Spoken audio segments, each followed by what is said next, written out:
What's going on, everyone? It's Justin, the Smart Home Technician, and I'm back with another video in what will be the first of many new videos in a series I'm creating called the Smart Home Technicians AI Edition.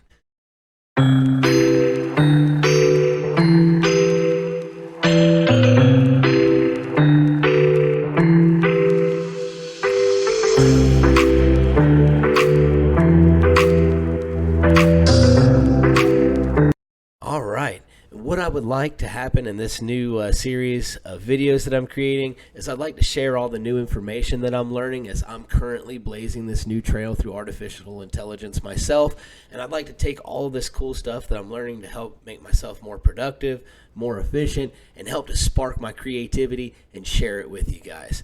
So to start off, I'd like to start by clearing off a common misunderstanding with artificial intelligence in its ability to recall past conversations. Contrary to what many believe, artificial intelligence does not have the ability to remember your past conversations. It can only see back to what's called its max token limit. Chat GPT 3.5's current max token limit is roughly 4,096 tokens.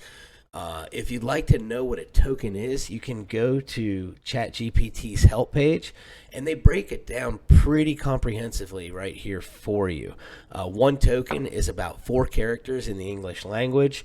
One token is also equal to about 3/4 of a word.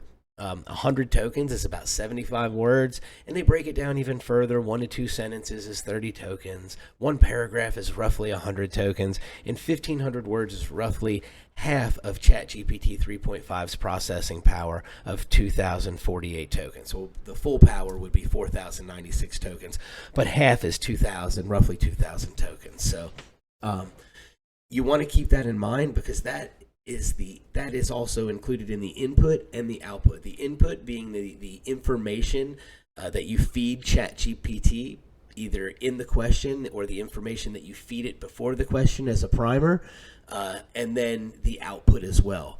So if you give ChatGPT a ton of information as context and you feed it to it and then ask it a question, if that text that you just fed it is roughly 4,000 tokens, that means it's limited to a very, very small, roughly 96 tokens response before it starts to act a little crazy. So there's a few things you can do to get around this, and I'm going to show them to you right now. The first one that I like the most is to break large pieces of information down into bullet points. So what I did was I took a random artificial intelligence article that I found online. It was a pretty big article. I fed it into the tokenizer, which I'm going to show you guys in a minute, and it's over 2,000 tokens. So it's more than half of ChatGPT's processing power. So if you were to feed this article to ChatGPT as context, it would only be able to give you a response equally as long before it started to sound goofy.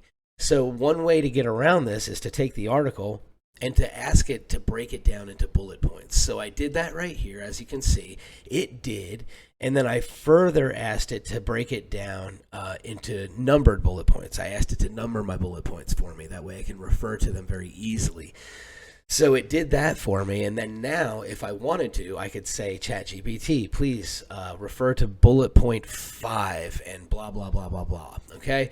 You can also ask ChatGPT to summarize the information. You can have it summarize parts of the article, or you can have it summarize the whole entire article, which I did right here.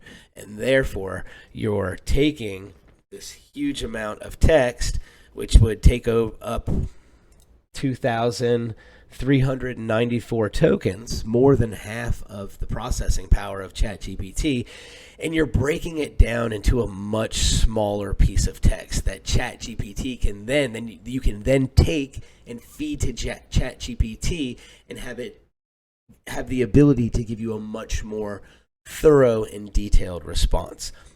Okay, so I just wanted to clear that up, because like a lot of people I hear talking about ChatGPT learning your writing style and adapting to your abilities. And it doesn't do that. It doesn't have the ability to remember your past conversations. It doesn't even really have the ability to look back into your current conversation farther than 4,096 tokens. So although it may seem like it does, it doesn't. It doesn't. It's just that the ability that the way that it's programmed and designed makes it seem like it does that sometimes, but it doesn't. One last thing I want to show you guys before I go is this platform.openai.com. If you ever want to know how many tokens a piece of text you're using is, you can feed it into this box here on this app that Chat GPT offers, and it'll tell you how many tokens it is. That way you know how big of a response Chat GPT will be able to give you. Also, if you upgrade to the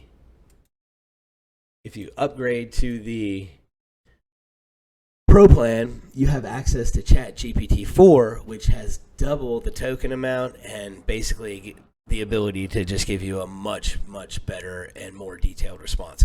Although I have noticed some problems with Chat GPT 4, most of it occurs when you turn on the internet. There's a lot of like beta stuff you can do in here, and you can turn on you can go in the settings, you can have it connect to internet, you can use all kind of plugins and stuff. So you really have to just tweak some things to what you're doing to make Chat GPT do what you need it to do. There's a lot to this stuff. There's a lot to learn. I'm going to go into like plugins and how to use these crazy plugins to, like, I'm telling you, you can have Chat GPT design a recipe for you, basically put together an Instacart order and have everything ordered right for you. It's amazing. So we're going to go over all this stuff. But until next time, guys, the Smart Home Technician is logging off, and stay tuned for more information.